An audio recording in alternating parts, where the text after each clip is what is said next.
And weirdly enough, there are people who get mad at statements like this, but George Washington was a great man. There has never been enough colonial-era America content coming out of Hollywood. Now, I'm biased because the Revolutionary War era is probably my second most favorite period in human history. But still, even from a completely objective perspective, it's an incredibly interesting period ripe for storytelling.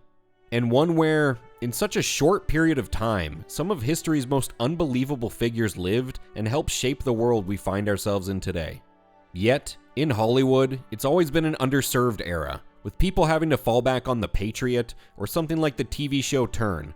Even for whatever problems they may have, they're still enjoyable, partly because they're some of the only high-profile outlets people like me have to scratch that itch. It's the world's worst-kept secret why modern Hollywood has no interest in covering this time period, and why it falls to someone like Angel Studio to put out a movie like Young Washington, which is shameful.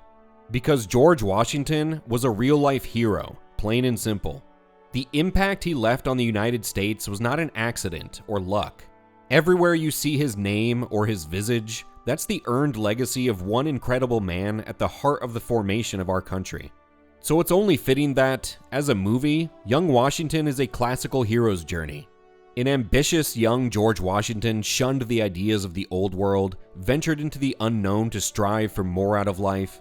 He achieved some success before suffering a humiliating defeat, nearly quitting on his dreams entirely before reflecting, learning, and growing, only to return and achieve even greater success. Leaving us with a character at the end of the story, now positioned for greater things in his life, having learned from failure. You lost in the new world. Yes. But failure is a great teacher. Now, Young Washington has its fair share of problems, whether they be historical inaccuracies, beating you over the head with the messaging, the on-the-nose dialogue, or unbelievable action sequences. But in the broad strokes, in how it delivered what it set out to in regard to George Washington as a person, mission accomplished. And for fans of history and American history, it scratches an itch that Hollywood refuses to acknowledge.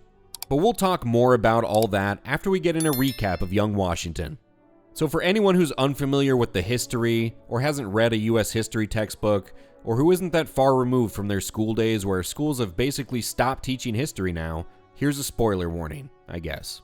And just a quick apology if the footage in this video gets repetitive. There's not much footage out there for me to work with. We begin in 1755, where the British and the French and their native allies are fighting over control of the wild Ohio Territory. Woken by cannon fire, George Washington rides out to find a pitched battle where the British are being routed, with Washington's Virginia men presumed lost on the front lines. Then we jump back 12 years to when an even younger Young Washington is mourning the loss of his father. But there's a silver lining, as it brings about his much older half-brother Lawrence's arrival. A highly accomplished and respected British officer, Lawrence stands as everything George wants to be. Then barred from receiving a real education because of his family's standing, George is despondent, asking why Providence has dealt him such a cruel hand. But Lawrence takes it upon himself to train the boy, introducing him to important literature, etiquette, and horseback riding, which gives us a nice colonial training montage segment involving books, swordplay, chess, and admiring British dudes in fancy red coats on horseback while the spring sunlight glows upon them, ending with his half-brother taking the training wheels off his horse. Jumping forward to 1753, George heads to Williamsburg, where his dreams of receiving a royal commission to become a British officer are dashed as he lacks the education, money, land, and general gentlemanliness to become one of them. He's an uneducated, unconnected young man born in the colonies, so they tell him to fuck off. Not quitting on his dream just yet, George offers to survey the Ohio Territory where a confrontation with the French has been brewing. He accepts a commission from Lord Fairfax to do just that and sets out for the unforgiving frontier with a friend. There, a group of Native Americans lead them to the location of a secret French fort, and George and his friend fight through rough terrain and harsh weather to inform the British of their finding. Washington returns to the governor of Virginia, Robert Dinwiddie, with the information, and finds his half-brother is dying of consumption. The governor instructs George to raise a company of Virginians to deliver a message to the French to leave the land claimed by the crown, the first time George is entrusted with a real command and an important task. George treats with the French, who tell him to fuck off. making him deliver that important message back to the governor, who tells him to go back to the French and tell them to fuck off now, yeah? Or kill them if they won't. Before departing, George attends a party where his love interest, Sally Fairfax, who he's been corresponding with and kinda courting and kinda kissing, announces her engagement to a hoity-toity British douche. Back on the frontier, George and his men find the French commander who he intends to speak with away from the fort, but someone opens fire on the French. George can't stop his men from following suit, and then... There was a firefight! This ends in the death of the French commander and his men, and George and the Virginians set up a fort nearby, called Fort Necessity. Relying on the battle tactics of old, George underestimates the French's ability to adapt to guerrilla tactics, leaving their poorly positioned fort vulnerable. Then the French and their native allies show up and overrun the fort, forcing George's surrender. A humiliating, should-be career-ending defeat. George returns home, gets chewed out by the governor who blames him for starting a war, resigns his commission, and returns home to find his half-brother has died. Broken and defeated, George is ready to abandon his ambitions until a conversation with his mother fills him with resolve. He returns to Williamsburg, where he earns a position as an advisor to a British general before they march back out to the frontier. But the tough trek beats George down and he contracts dysentery, and he's bedridden when a battle breaks out with the French after one of the officers ignored George's advice to stick to the trees.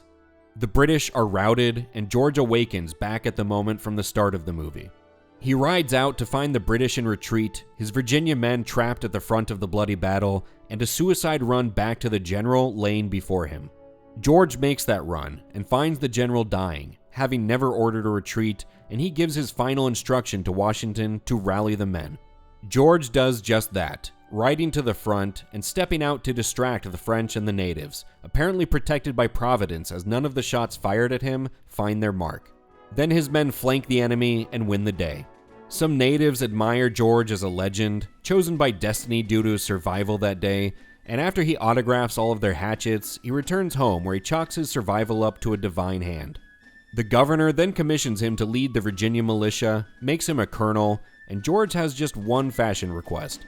He rides out to his men's camp in his iconic blue coat, tells the men he's ready to serve them, and the movie comes to an end. Now I'll be clear about something right up front. This is very much a movie built on hero worship, and I doubt the creators would have any qualms with that characterization.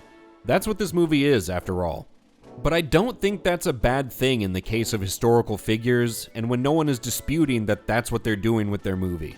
It's a little different to heap a little worship on some of history's greatest figures in a movie than doing so with caped superheroes in their underwear, or a street racer turned, basically superhero who let his triceps go to shit. And that's because, and weirdly enough there are people who get mad at statements like this, but George Washington was a great man. He was an incredible figure in history, a great military mind, a man of tremendous fortitude and capability, while also being an industrious man of humility who willingly stepped away from ultimate power. He was a courageous, selfless leader who was also aware of his own limitations, seeking out knowledge and mentors throughout his formative years. He had flaws as well, just like any other real person, but his positive qualities and the impact he had on the world are not in dispute. The United States of America is an ongoing experiment that's had tremendous success, and no one man is responsible for it. It was born from the minds and determination of many incredible people coming together to set the world on a better course. But George Washington looms as large as any man in American history. Also, it's just nice these days to get a traditional kind of movie with a classic hero's journey and one where the protagonist is not just a passenger in the plot. Unlike so many movies and shows recently that remove agency from their characters, it was Washington's ambitions and decisions that drove the story forward. And his portrayal was pretty good. Physically, the actor might be a little too good looking, but Washington was a tall, red-haired, very athletic man. And he's not portrayed as black or gay or transgender, which is a victory in its own right these days. And he was shown to be a selfless leader, forming into a man as capable as any commissioned British officer, an opinion that historical British writings corroborate. The battle scenes, though not the majority of the movie as the trailers might have you believe, are pretty damn good, and they don't scream of a movie with a small budget. and the sets and locations felt true to the time, whether we watched a highfalutin dance party in a colonial mansion or looked out over the wild American frontier. And the American frontier was shown to be pretty brutal, another aspect that I'm glad they gave its due. As for some of the negative aspects of this movie, the historical accuracy, generally, can be debated. The movie gets plenty of things right, but things like the details of specific battles, the uniforms, or historical characters are not perfect, with several French historical figures being combined into one character. But I don't think there are any glaring errors in these categories, and the movie gets the general ideas across. It's close enough for people to look the other way. Now, something like Washington's romance with Sally Fairfax is highly exaggerated and speculative and doesn't align with the historical timeline. Also, this movie, like all movies, gets the British accent all wrong. Most people don't understand that the British accent as we know it didn't come into vogue until the 1800s, and Brits at this time would have had something that sounded much closer to an American accent. But no one gets this right, and it's an easy device you can use to differentiate the allegiances and origins of your characters. On the other side of the coin, Washington comes back from the final battle with his uniform and hat riddled with bullet holes, which some will write off as ridiculous plot armor. But there are multiple historical records that attest to that very thing happening. Also, as a side note, if you hear any historian talking about the life of George Washington as it pertains to this period of time, and you don't hear the word providence, then you can write off whatever they're saying. The idea of divine providence in Washington's life and the role that idea played for him was monumental. I say this because I saw a historian breaking down the trailers for this movie, and they ventured into the topic of religion and, somehow, left out the idea of providence. Real or not, it was real to Washington, and it deserves a mention. So a word of caution if you see any historians leaving that out. Historical movies can be difficult to create with a large measure of faithfulness, but they generally get a pass if they capture an accurate spirit of the person and the history around them, like this movie did. Even if they take liberties. But instances where someone is race swapped, like Cleopatra, or make an entire big budget movie haranguing Napoleon because an old British director is salty, is where people really start to nitpick those small inaccuracies. Anyway, the director discussed the creative liberties they took with historical fact in making this movie, but while the details might be fuzzy, young Washington, in broad strokes, gives you a decent idea of the history and a great idea of the man himself. The movie did also beat a dead horse when it came to getting its messages across. They had a little bit too much telling taking the place of just showing. We get it, George wants a royal commission and he doesn't want to bend to the old world order. The number of times you hear the term royal commission in this movie is exhausting. The dialogue, in the same vein, was pretty on the nose at times and can too easily be written off as cheesy. Andy Serkis's character, General Braddock, was like how the Animaniacs would have portrayed a British officer. It was a bit cartoonish. And the last battle had some pretty incredulous moments, specifically with Washington's suicidal charge across the battlefield. Complete with him firing a flintlock pistol from horseback at full stride, cutting down frogs with his saber, and swinging into side saddle to avoid gunfire. It's not all implausible, but putting all that into one battle was pretty over the top. Those negatives don't really take too much away from the movie for me, however. I'm a fan of this period of history, and even for this movie's faults, young Washington is an inspiring story, showing us a larger-than-life figure, his devastating failures, and the beginning of his heroic story. Some people will think this movie is just cheesy, or B-tier. And for the type of people who think the American flag is problematic, or you're fine with your government banning air conditioning in the middle of summer, this movie's not for you.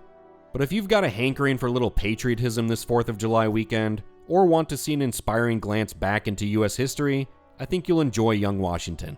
There aren't really any audience numbers at this point, as I'm writing this before the movie's actually released to the public, so I don't know how audiences are receiving Young Washington yet.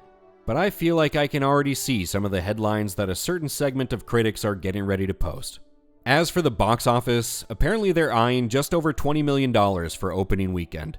Which for a movie with a production budget in the $20 to $30 million range isn't too bad.